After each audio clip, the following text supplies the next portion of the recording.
Alright guys, I'm going to take you guys for a ride with the bike. I got 0.9 hours on it, and I did the first oil change, dumped the original oil out, refilled it, some fresh oil, new filter as well. We'll take this oil change to like the 5-hour mark. So let's hit the dirt and I'll see what kind of difference it makes, and give you guys my impressions on it as well.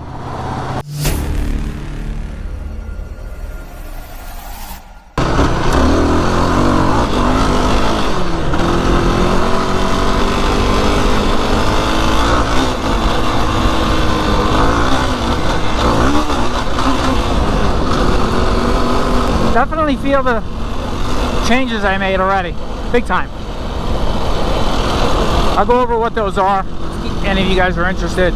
If you're a lighter rider, the stock suspension is set up. They say for like 170 to 200, something like that, but I'm just at the bottom edge of that. It felt a little bit stiff to me the first ride, so I stiffened it up. I loosened it up, I should say, and I can already tell you, like, just hitting these, you know, some water bars here and some of the whooped out stuff, it feels way better.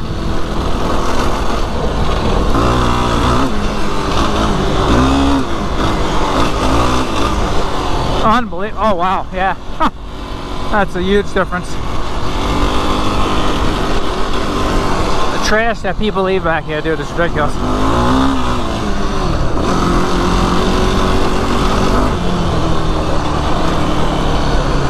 There's definitely things I've heard about the YFZ, and I had like some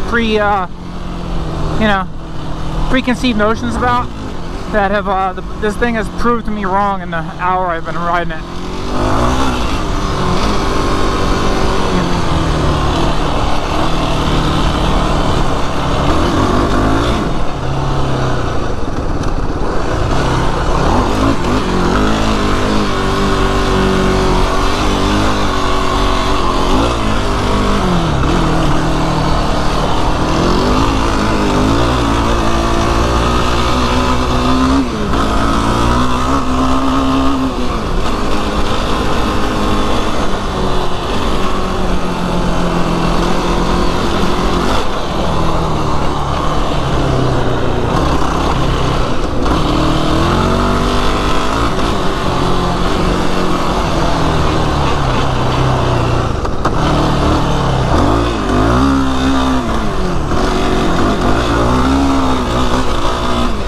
Taking this thing around turns is light years better than the Raptor. Holy cow. Just barely any body English, and it just turns and stable as hell. Crazy.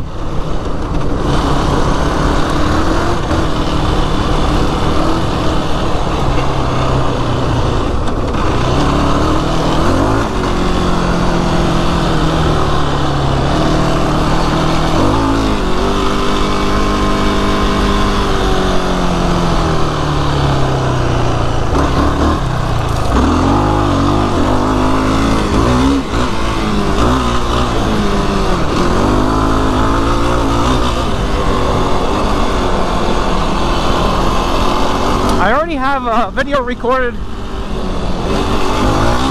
from my first ride with the KFX on the KFX 450. I'm gonna upload this one first, I think. It's because it's honestly drastically different, the way this thing handles versus that machine, and it's pretty crazy, actually. Low RPM. Oh yeah.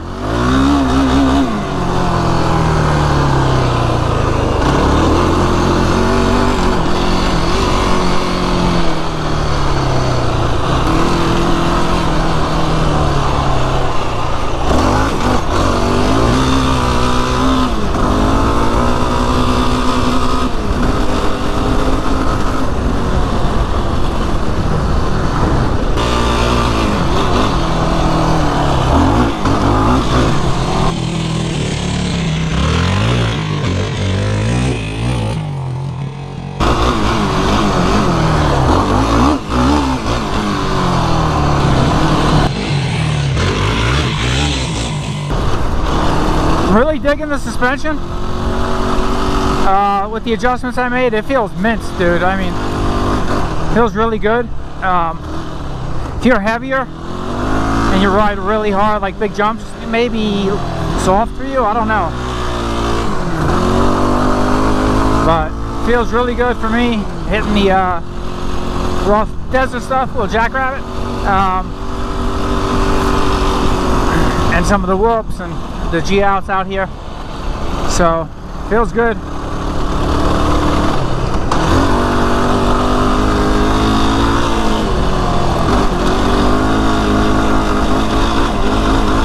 Now you can't turn a Raptor that way around those bends. No way. Not stock anyway. I mean, you widen it up with suspension, yeah, but that's one of the things I'm really looking forward to with this. It's a little safer. It's like talked to Pete after I bought this, and he's like, dude, you're gonna love it. It's like a cheat code. And I get what he's saying. It's just, I've been so used to riding the Raptor, and you know, you get used to it and you think this handles great. I don't know what people are talking about until you ride something that actually handles.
I'm not really going over half throttle, so you guys know.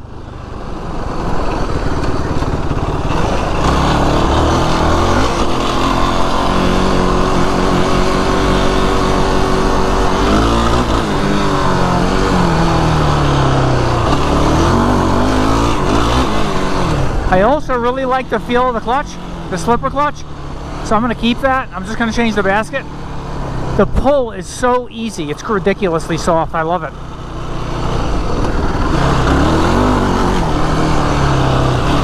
The basket's really the only part you need to change to for the added strength, so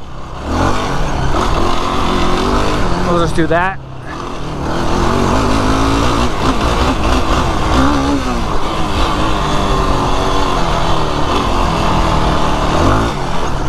Oh my god, she flatlands that like you don't even feel it.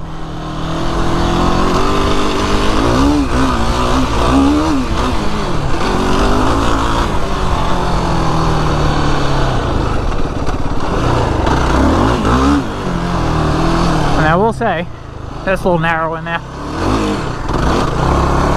She's does fine at the low RPMs. I mean, you can cruise this thing like this, yeah. Barely on the gas. And it does great. Doesn't feel bad at all.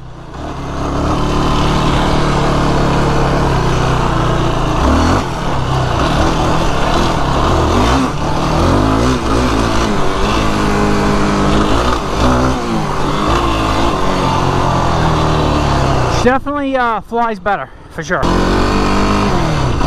I'm not exactly sending it, you know, off big jumps, but like just the small stuff, it just feels like it just gets in the air without being out of sorts at all. Even the smallest ones on a Raptor sometimes can feel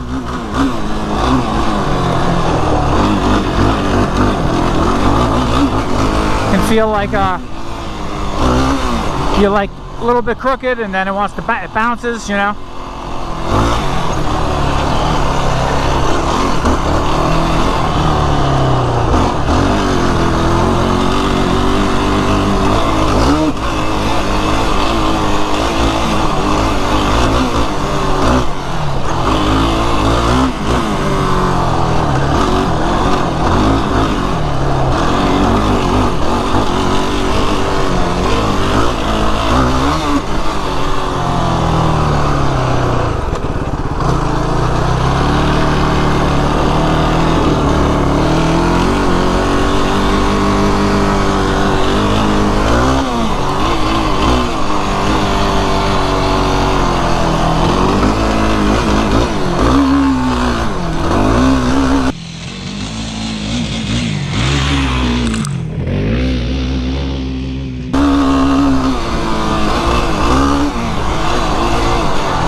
See, second gear, come down slow, still really good.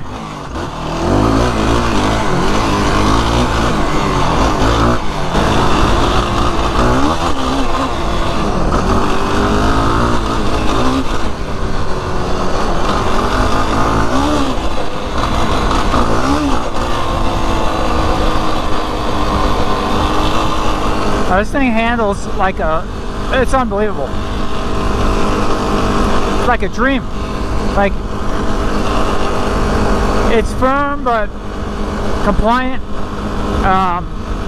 Even more so, I had that impression with the KFX, but now after riding this, you can really see the differences between this, the KFX 450, and the Rapid 700. It's three drastically different machines. It's crazy.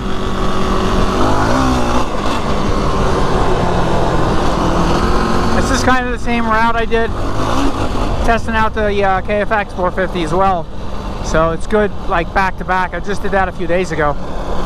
So it's good to take this down the same trail, same conditions. I feel the difference on the same exact trail. Hopefully it's not boring for you guys seeing the same terrain, but I think it's a good way to measure the two.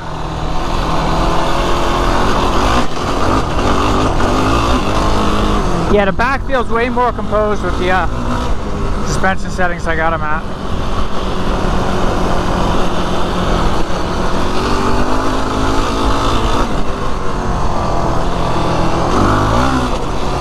Yeah, she's got plenty of power, man, let me tell you. Even bone stock.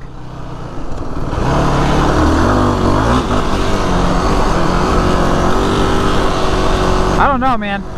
A lot of people have said that these things are just garbage out of the box and not tuned that great. If you let it idle, it'll get hot quick. It's definitely tuned lean at idle, but the rest of the power curve feels really well. Feels good. The fan's not kicking on really, so it's not really getting that hot. You know, unless you sit and let it idle for a while, the header will get a little red and the fan will kick on. And then the header will instantly cool off as soon as that fan kicks on. But if you're cruising at any speed, I haven't had the fan come on once that I've heard, or come to a stop and have it be on. So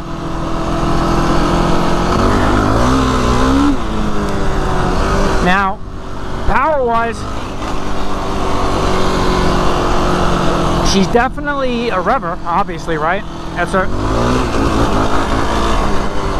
It likes to be higher in the RPMs, but like even right now, say this is kind of would be, if I'm cruising, it's like mid RPM range. I don't know what it would be, 5,000, 6,000.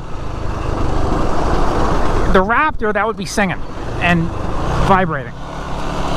Where this, you're just cruising at that like it's effortless, it's nothing. So it doesn't feel like you're beating the hell out of it. You don't need to be screaming this thing 8,000 to 10,000 RPMs the whole time. It's very happy in the mid-range. That's what I've noticed. Now, when you do get it in the upper RPM range, it takes it like it likes it. You know, it's not, doesn't start feeling like it's signing off. It feels like it keeps building power. It reminds me of the not my WR450, but the WR250 I had. That 250 was a rever. That thing screamed. It reminds me of that.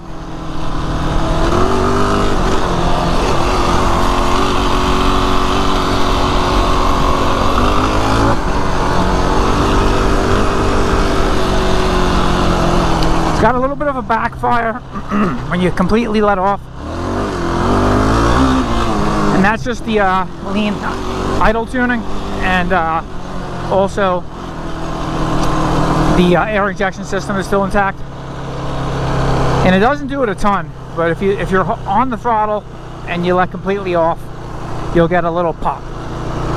But we got the air injection system delete on order, so we'll install that with the clutch basket and flywheel upgrade bolts.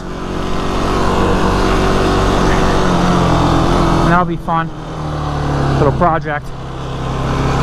And we'll get a second oil change out at that time too, so that'll be cool. That'll be good too. And I think after that we can kind of let this thing eat. It's the wrong spot. See what I mean right there? It was just lugging, and it was fine. Obviously, once you get the R's up, you hear how happy it sounds. Like net upper RPM range, it just sounds, it reminds me of a street bike, like a sport bike. That's how it sounds, like at the higher RPMs. Very smooth, very snappy, very controllable, very happy. A lot of machines, you know, that you can rev them out, but when you get it to the higher R's, it feels like it doesn't really like it. Like it's just coming apart, or it's begging for you to shift it. This thing's just begging for you to give it more, it feels like.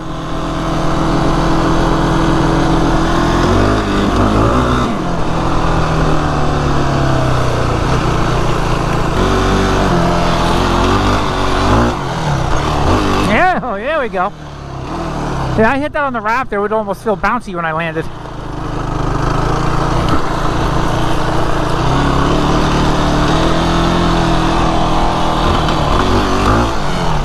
Oh yeah. Woohoo! I like it. Me like it.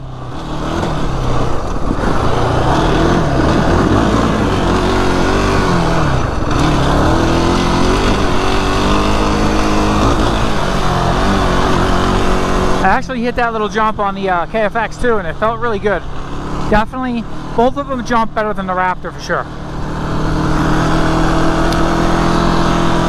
We'll do a video once I get more seat time on both machines, where I kind of compare it, compare the Raptor to the both of these 450s,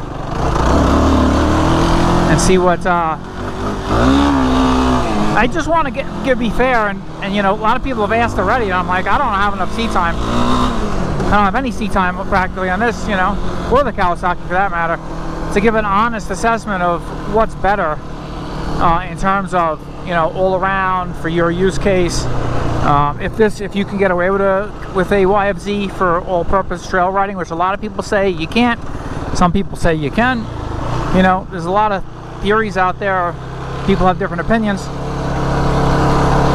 I've been a Raptor guy because that's what I've owned, and because you know, what my impressions and assumptions were about the two, and what I wanted. And I never really gave a YFZ a chance, even, I'll be honest with you. I was never interested. I was always like, I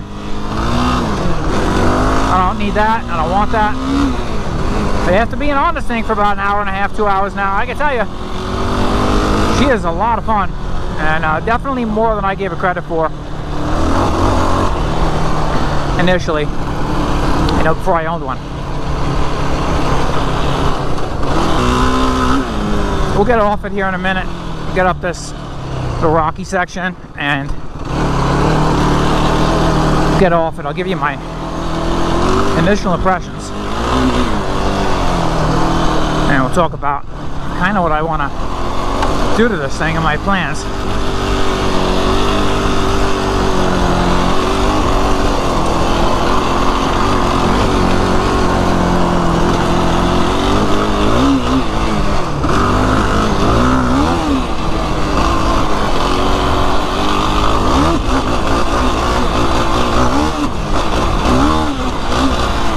Man, it just took that stuff.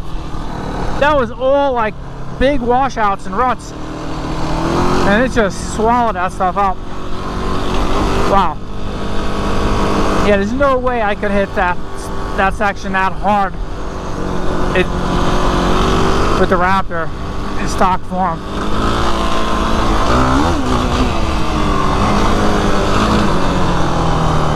All right, let's talk about this thing, because I got a lot of thoughts about it.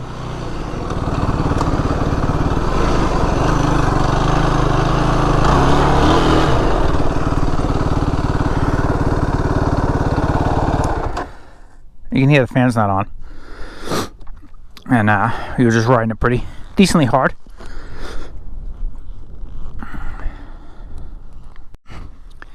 All right, guys, so first things first, this bike, I mean, just look at it.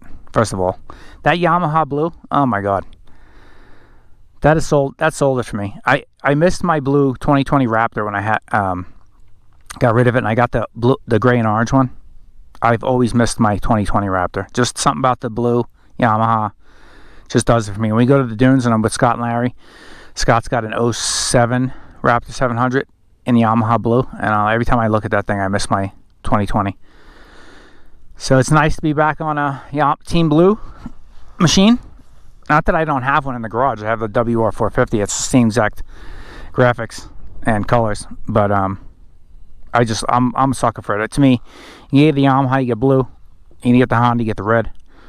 Not that Honda makes any other colors really, but and then Kawasaki green, stuff like that. I just like the team colors. So enough of that. How do I feel about this thing? What's the goods and the bads? Well, I'll tell you, initially, zero bads. Zero. I know some of the things that I had some, preconceived notions about, like, poor low-end characteristics in terms of power and throttle response and the engine and all that stuff. I haven't experienced any of that. This bike runs flawless. Super impressed. So that's out the window. In terms of suspension, stiff, jarring, hurting, beating you up. I was concerned about that. Out the window. With the suspension adjustments I made, this thing handles and it feels as plush on the trail as my Raptor did. But it's got the hold up when you really hit something hard or hit some small jumps better than the Raptor. So, and then obviously the width, the handling, the suspension travel is, night and day. This thing just handles like it's on rails. But in terms of comfort, it's awesome. So start with the seat. That was a concern as well, because with how narrow it looks, I didn't know if it was going to be comfortable or not. I like to sit a little bit and cruise trails. This thing's perfectly happy with doing that, and so is the motor. It's cruising third gear, sitting on the seat, and it just eats up all the trail junk. The seat is super soft and plush. It's thick, and look how thick and soft that is. It's the same as the Raptor 700 seat. So if that's your concern, that can be put to bed. So this seat is just as comfortable as the Raptor. You're pretty much sitting around here when you're sitting down, and you can scooch up, obviously, to maneuver around the bike, and it's narrower here, so that's nice. It's almost as narrow as a dirt bike here, probably narrower in some spots. So really nice there. The suspension, what I did was the front. First, I put everything to standard settings. Open your owner's manual. Put everything to standard settings before you do anything. Then you can go out and ride it and see what you need. What I did was I sped up the rebound 3 clicks. I softened the low speed compression, which is the screw, 3 clicks, and I softened the high speed an additional half a turn. So I'm at 1.5 out on the high speed in the front. In the rear, I went a little bit of the opposite, because the rear had, on my first ride, when I first took it out to break it in, the rear end wanted to dance a little bit, and when you hit some square edges, it wanted to buck. So what I did in the rear was I slowed the rebound down 3 clicks. I really opened up the compression on the high speed to 2 full turns out, so it's an additional 3/4 of a turn from standard. Standard is 1.25 turns out in the rear, 1 in the front. And then I softened up the slow speed in the rear 3 clicks. So 3 clicks out, additional on the low speed, 3/4 of a turn out, additional on the high speed, and 3 clicks in on the rebound. And I will tell you, this thing handles and rides like an absolute dream right now. Super, super pleased. I'm going to leave it as is. I'm super happy with it. Also, I noticed, while we're talking about the handling, maybe it's the width of the machine or something, but it doesn't feel to me like it needs a steering stabilizer. Unlike some other machines, In terms of power, the way the bike runs, it runs flawless. Absolutely flawless. People are like, a lot of complaints, and a concern of mine was like, stock tuning, super lean, yada yada. I talked to John Sousa on One Wheel 7. Check out his YouTube channel. He's like a YFZ guru. And aside from being lean at idle, like if you let it idle from a cold start, in 3 to 4 minutes, that pipe's going to glow. The header pipe will glow. That's normal, standard. I was a little concerned myself at first, but he said no, it's perfectly normal. The header is a little bit thin, stock one, and so it glows right away. Also, it's lean at idle, and that's how they get away with the EPA stuff. So idle to quarter throttle, maybe it's a little bit lean, but anything up above that, like mid-range, top end, it's flawless. I mean, when you're riding it, it doesn't build up a ton of heat. The stock Raptor, for reference, when I had my Raptor 700 stock, that bike was way more heat. It was throwing off way more heat, and it did not run as. This runs better than my Raptor did stock. I know some people are going to think that's crazy, but it's true. This, maybe I got lucky with this one, but there's zero hesitation on the bottom end, no bog. You just hit it and go, no flame out, nothing. It runs mint. So super happy with that, because it's going to be stock for a little bit. Obviously, the upgrades to make it not stock, and exhaust and a tuner are quite expensive, so that's gonna wait. The first thing we're going to do is bulletproof the machine. Clutch basket. Clutch basket's coming. The flywheel bolts, heavier duty flywheel bolts are coming, and sprocket, front sprocket guard, chain guard, case caver. After that, we'll probably do a good skid plate, and then we'll do an exhaust tuner. Guys, I want to hear from some of you that didn't go the Vortec route.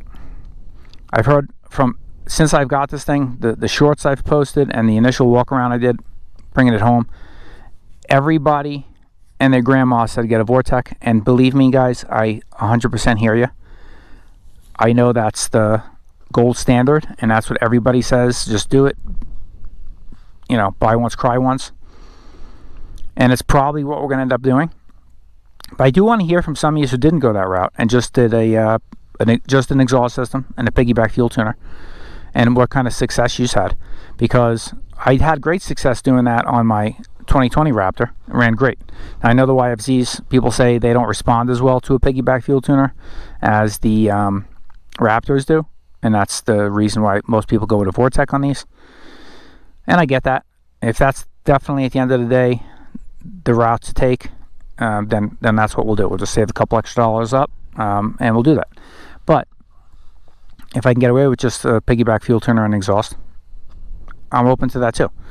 I definitely don't want to send the ECU out and get it flashed and then get it back and then find it's not really running right, and then I gotta send the ECU back out and deal with all that. It's not adjustable. I don't want to deal with that. I did it on the Raptor. It worked out fine. It ran good, but I like to be able to fine tune it myself if I have to. So that's what I want to do. So either with the Vortec or you know, a piggyback fuel tuner, that's an option to do. You can fine tune a little bit yourself if you have to. So I'm not going to do an FCI intake, so you can forget about those comments already. I've watched several tuners dyno tune these bikes and do exhaust shootouts with the stock air intake, and then just take the stock airbox cover off and gain about 2 horsepower, and then they put an aftermarket air intake on, whether it's FCI or the billet adapter or whatever, and you get about a half a horsepower to a horsepower out of it. That's not worth it to me to spend $300 to get one additional horsepower. Now, if you have a complex and you need to have the best numbers possible on your dyno sheet to make you sleep at night, then spend the extra $300. I personally, that doesn't do it for me. How the bike runs is what does it for me. And then, honestly, stock has plenty of power. So you're going to get, you know, with a full exhaust system and a Vortec, you're picking up 8 to 9 horsepower, some cases 10 horsepower just doing that. I don't need any more than that. So we'll just take the airbox lid off, get a filtered airbox lid cover if we want. That'll probably be what we do. And then just do a full exhaust. I'm thinking Yoshimura on this machine, because I don't want, I did the DASA on the Raptor. Too loud. It sounds great, and if you just cruising low RPM, it's fine. But as soon as you get on it, it is deafening loud, in my opinion. Maybe I'm getting old, I don't know, but I just don't want it that loud. I want something sounds really good, quality's there, easy to take the spark arrestor in and out on the Yoshi. It's 2 seconds, one little set screw, it's out, put it back in if you have to, go someplace that needs it, and all that. So first mods that are coming, like I said. Also, I got the air injection system delete coming, so we'll get rid of all this crap here, all the emissions junk. That'll be going bye-bye. I'm super, I mean, I really can't say enough good things about it. I am very impressed. I'm blown away with how it is compared to what I was always thinking about.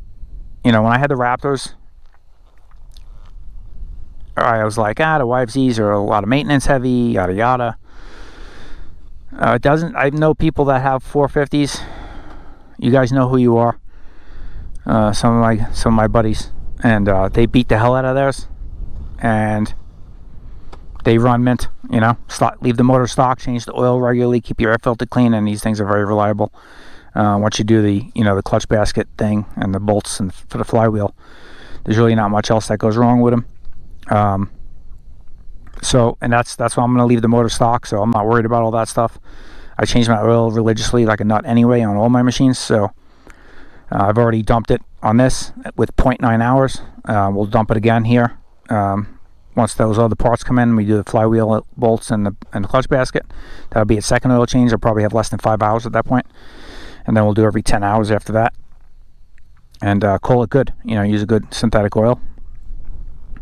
But I'm really happy with it. You know, all the things that I was worried about owning a YFZ have all been laid to rest. The next test will be getting it out in the sand dunes and see how she performs compared to the Raptor out there. I'm very anxious to do that because I've only sand duned a Raptor, and it'll be really interesting and fun to get this thing out there and follow Scott and Larry around on the YFZ with them on their Raptors. That'll be the ultimate test because I do a lot of the hours I put on the bikes are at the dunes, so that'll be a big test for me. And that is it, guys. I hope you guys liked the video, and that's my initial impressions, initial thoughts. Everything is A+++++.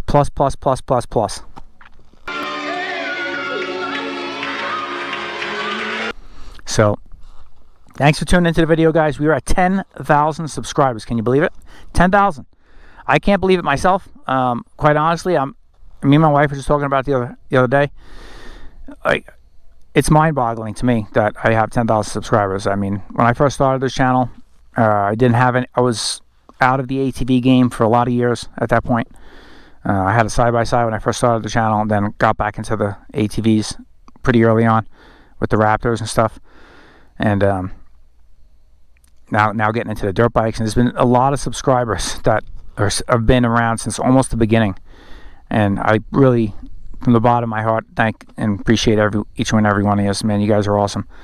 The merch is coming. I know it's a little bit slower than what we said it was going to be, but it is coming. It's right around the corner. So we're going to have a merch website up. 10,000 subs. 2026 is going to be a big year. So appreciate you guys sticking around. Smash that subscribe button if you haven't already. Show it Odyssey Off-Road. And we will catch yous on the next one.